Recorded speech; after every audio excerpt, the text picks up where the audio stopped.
Hello, hello, je suis ravie de vous retrouver pour la guidance Oracle Astro des Poissons et Ascendant Poissons pour le mois de décembre 2022. Alors, les planètes en Sagittaire qui ne sont pas particulièrement en harmonie avec vous, l'eau, le poids du Poisson, éteint le feu du Sagittaire. Le Poisson est beaucoup plus dans l'émotionnel et le Sagittaire beaucoup plus dans l'action et dans la passion. Il faut savoir que le Sagittaire est positionné dans votre maison 10, la maison de la carrière professionnelle. C'est ça qui va être votre priorité ce mois-ci et qui va vous booster. Alors, bien évidemment, il faut savoir quand même que même s'ils ne sont pas en harmonie, ils ont un point commun, et pas des moindres, c'est Jupiter. Jupiter dirige le Sagittaire, mais a dirigé le Poisson avant que nous découvrions Neptune. Donc, c'est son deuxième régent. Donc, ils ont ce point commun qui est parfois, qui leur amène leurs excès. Alors là, effectivement, et ils peuvent être dans des excès extrêmes, puisque le Sagittaire, c'est le monsieur plus et la madame plus du zodiaque, en tout cas pour moi.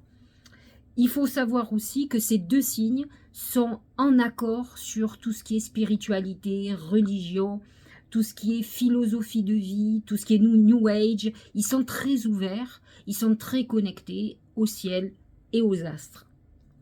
Alors c'est sûr que lorsque le Soleil, Mercure et Vénus sont positionnés dans votre maison 10, vous êtes dans une période d'abondance professionnelle et financière. Vous êtes dans une période très connectée, très intuitive, où vous savez où vous allez et vous êtes ouvert aux nouvelles propositions et opportunités.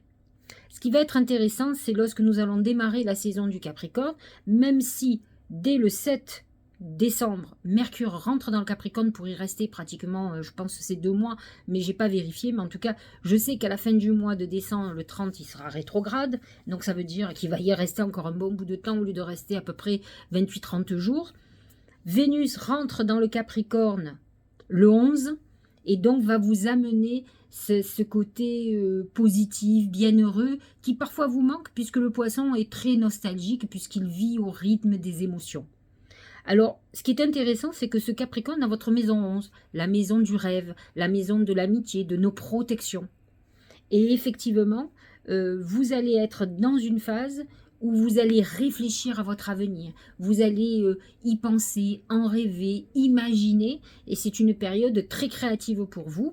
Ça sera le bon moment peut-être de demander de l'aide à quelqu'un, de vous faire donner un coup de main, de demander un appui pour vous, une ouverture sur votre vie professionnelle ou autre. N'hésitez pas, les planètes en Sagittaire vont vous booster et vont vous mener à l'action. Ce qui n'est pas rien chez le Poisson, qui est beaucoup plus dans l'attente, dans la léthargie que dans l'action. C'est pas un signe enthousiaste ou qui va de l'avant, sauf les Poissons qui ont bien sûr du Bélier dans leur...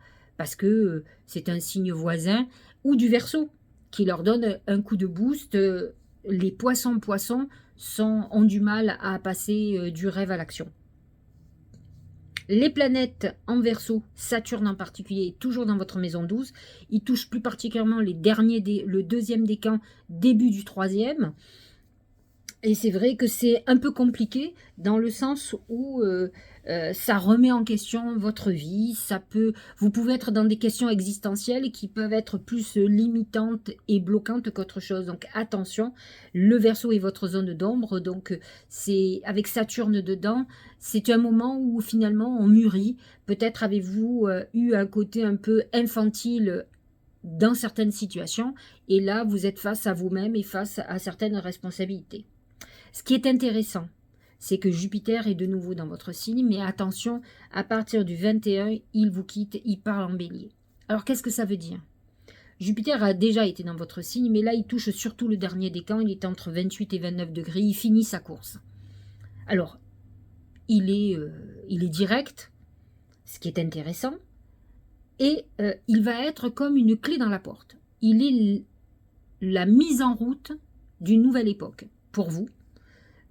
C'est d'autant plus intéressant que à partir du moment où il va passer en Bélier, à partir du 21 décembre, votre cycle zodiacal de 12 années a démarré. Donc c'est vrai que Dès que Jupiter va passer en bélier, il va être dans votre maison 2, c'est le côté financier. Peut-être certains poissons et ascendants penseront acheter, peuvent avoir un héritage. On est dans le côté finance, on est dans la réflexion pour avancer.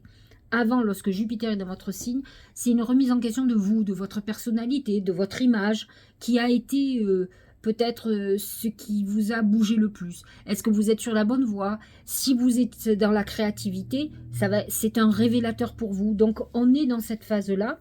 Maintenant, on va pouvoir agir, maintenant qu'on doit être en accord avec vous-même. Si ça n'a pas été le cas, et si vous êtes encore un poisson tourmenté, eh bien, il va falloir continuer à travailler. Et c'est dommage, vous avez loupé le train. C'est-à-dire que tout a démarré, vous avez plus grand temps à faire. J'espère que nombre de poissons, ils ont un mal-être très important, sont allés voir des thérapeutes, se sont fait accompagner. Ceux qui ont fait ça sont dans la phase où maintenant ça va être la croissance. Les autres vont rester dans leur zone d'ombre et vont être obligés de continuer à travailler psychologiquement pour pouvoir faire sortir le meilleur d'eux-mêmes. Le poisson a beaucoup de qualités. Il est soit dans l'aide aux autres, dans le médical, il est dans l'artistique, il est créatif. À vous de faire sortir tout ça et de ne pas vous laisser manipuler par vos émotions et par les émotions que vous ressentez autour qui sont contre-productives. Donc, cette clé dans la porte, il faut la tourner et il faut pousser la porte pour que, à partir du moment où Jupiter est en bélier, vous commenciez à sentir les portes qui s'ouvrent parce que, ça y est, vous avez fini cette période introspective compliquée. Hein. Alors, voyons, j'ai pas fini. Le taureau, lui, est positionné dans votre maison 3, qui est une maison amie et une maison de communication. Ce qui va être intéressant, c'est quand même Mars qui reste pendant un bon bout de temps, qui n'est pas très en harmonie avec votre signe, mais positionné dans votre maison 4. Vous avez certainement des choses à régler familialement. Il y a peut-être un problème familial qui vous empêche d'avancer. Donc, à vous de régler ce problème, de couper le cordon ombilical, par exemple. Je ne sais pas. Il peut y avoir un conflit, quelque chose qui est latent, qui est là, et qui fait que ça vous bride, ne vous permet pas de vous épanouir. Alors, voyons les oracles. C'est le pont. En fait, vous êtes dans une phase transitoire. Alors, c'est vrai que vous finissez, Jupiter finit sa course dans votre signe, et il est très important, là, à l'heure d'aujourd'hui et ce mois de décembre, de savoir où vous allez aller. Il est important d'avoir travaillé, d'avoir fini votre travail psychologique, d'avoir compris pourquoi les choses ne fonctionnaient pas, pourquoi c'était bloqué. Peut-être avoir attendu la patience, peut-être au moment où vous avez agi, ce n'était pas le bon moment, le bon timing, et vous avez perdu espoir. Et en fait, il ne faut jamais perdre espoir.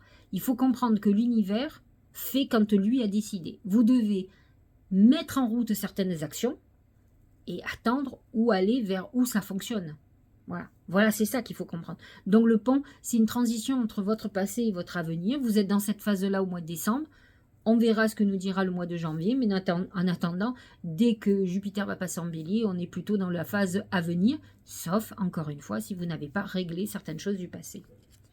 Au niveau professionnel, c'est le dragon. Le dragon, c'est la rigueur. Alors, c'est tout sauf vous. Le poisson a besoin d'être calme, tranquille. Il est évanescent. J'aime bien ce terme. Le dragon, lui, c'est le pouvoir, l'exigence. En fait, le pouvoir, vous devez le reprendre sur votre vie. Vous devez être exigeant avec vous. Vous devez être rigoureux. Vous devez vous mettre des objectifs et vous tenir. Donc, c'est vrai qu'au niveau boulot, vous risquez d'être débordé, dépassé. À vous de limiter ce qui vous parasite et qui n'est pas constructif pour vous. Mais en tout cas, vous allez être dans une période suractive où vous allez avoir beaucoup de travail. Mais de quoi vous plaignez-vous, puisqu'à une époque, vous attendiez le boulot. Donc là, maintenant, si les choses bougent, vous devriez être satisfait. Mais c'est toujours comme ça. Quand il n'y a rien, il vaut mieux passer le temps à lâcher prise et à se reposer qu'à ruminer. Et lorsque le travail est là, il faut remonter les manches et y aller. Et là, vous êtes dans cette phase-là. En tout cas, pas du tout dans une phase de blocage, c'est plutôt une phase d'avancée. Au niveau de l'amour, c'est le chameau. Le chameau, c'est déplacement et résistance. Vous êtes dans une période, en tout cas, l'amour n'est pas hyper affecté. Il est en Capricorne à partir du 11 décembre. Il est dans une maison, la maison 11, donc quelqu'un d'amis. Vous pouvez avoir une amitié amoureuse ou rencontrer quelqu'un par un réseau d'amis, mais aussi par les réseaux sociaux. Donc c'est une bonne phase pour faire une très belle rencontre. Vous pouvez être marqué par tout ceci et partir, sentir que votre vie avance. C'est ça le chameau. C'est un animal qui marche dans le désert et qui arrive à avancer, malgré les blocages et la période d'aridité du désert. Il avance et vous êtes dans cette phase-là où même si autour de vous ce n'est pas encore la panacée, vous avancez et vous allez vers justement cette rencontre très intéressante qui va, en tout cas, vous sentirez d'autant plus lorsque Mars va rentrer en Cancer, en maison 5, et ça sera à partir de mi-mars, mais n'empêche que pour le moment, vous avancez et vous pourriez avoir une rencontre, une relation qui démarre doucement. Vénus en Capricorne, quelqu'un un peu plus mûr que vous, ou quelqu'un qui a besoin d'aller doucement, parce que les Capricornes sont des gens qui se protègent énormément. Au niveau de la santé, c'est le désert. Alors faites très attention à tout ce qui est à l'eau, justement, à vous hydrater. C'est une période de solitude et de restriction, donc ça peut être une période qui psychologiquement peut vous perturber. Je vous l'ai déjà dit, Saturne dans votre maison 12 amène aussi cette frustration de solitude, pas pour tous, hein. Là ça touche surtout le deuxième et le début du troisième décan. Donc c'est vrai que vous pouvez vous sentir un peu dans un système difficile.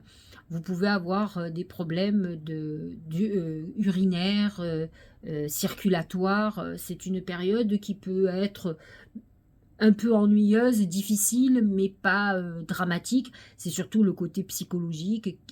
Vos frustrations peuvent déclencher des phases psychologiques difficiles. En tout cas, nostalgiques, tristes, dépressives. Au niveau... il me manque le Tao. C'est la folie juvénile. Impulsivité, manque de maturité. C'est ce que je vous disais tout à l'heure avec le dragon. Il vous demande d'être beaucoup plus mature, beaucoup plus responsable, beaucoup plus exigeant. Esbrouf, ignorance, apprentissage, impatience, comportement irresponsable. À vous de gérer ce genre de comportement qui a pu être contre-productif et qui peut vous avoir conduit dans une voie sans issue ou dans des résultats qui sont l'opposé de ce que vous attendiez. Regardez. Le but. Gardez à l'esprit la vision de ce que vous voulez vraiment dans la vie. En fait, c'est ce que vous disait aussi le dragon, c'est de savoir où vous devez aller et de vous mettre ces buts, d'être exigeant, d'être rigoureux et persévérant et d'avancer. Ne vous laissez pas perturber par cette folie juvénile qui est votre comportement un peu barré et parfois vous êtes happé par certaines choses qui finalement vous désorientent et vous font oublier l'objectif premier. C'est l'objectif premier qui compte. Ne vous laissez pas déstabiliser ou désorienter par des choses qui ne sont pas importantes. Dernier oracle, c'est aimer. Ouvre ton cœur, ressens l'amour t'envelopper entièrement, accueille cette chaleur qui se réveille au milieu de ta poitrine, laisse-la te réchauffer, s'embraser et t'ouvrir à la beauté de chaque instant. En fait, aimer, c'est vous. Vous êtes l'amour universel, l'amour de quelque chose... Vous allez trouver la beauté où personne ne l'apercevra. Vous pouvez vous émerveiller de beaucoup de choses. C'est à la fois quelque chose un peu innocent, pur et parfois un peu simpliste, mais qui va vous permettre d'être poétique, d'être ce que vous êtes, de toute façon, dans l'imaginaire et le rêve. Vous avez besoin d'enjoliver et c'est ce qui vous permet d'avancer. Alors, utilisez cet amour pour la créativité, pour cette originalité et surtout suivre votre intuition. Allez où vous désirez aller et non pas où votre mélancolie vous emporte. Il faut sortir de cet état qui est tout sauf l'intuition. Si vous êtes en paix avec vous-même, vous serez guidé par votre intuition et Dieu sait si vous en avez. Vous êtes des clairvoyants, mais sauf quand vous êtes perturbé. Donc il faut sortir de ces perturbations et c'est ça le message. Le dragon vous demande d'être un petit peu plus rigoureux, plus ancré. C'est ça en fait. Voilà, chers amis poissons et ascendant poissons, j'espère que cette guidance vous aura éclairé. Je vous souhaite de très bonnes fêtes, passez un très beau mois de décembre et puis je vous dis à très bientôt avec cette phase transitoire. Préparez-vous, reposez-vous, le mois de janvier va être rock'n'roll je pense. À très bientôt.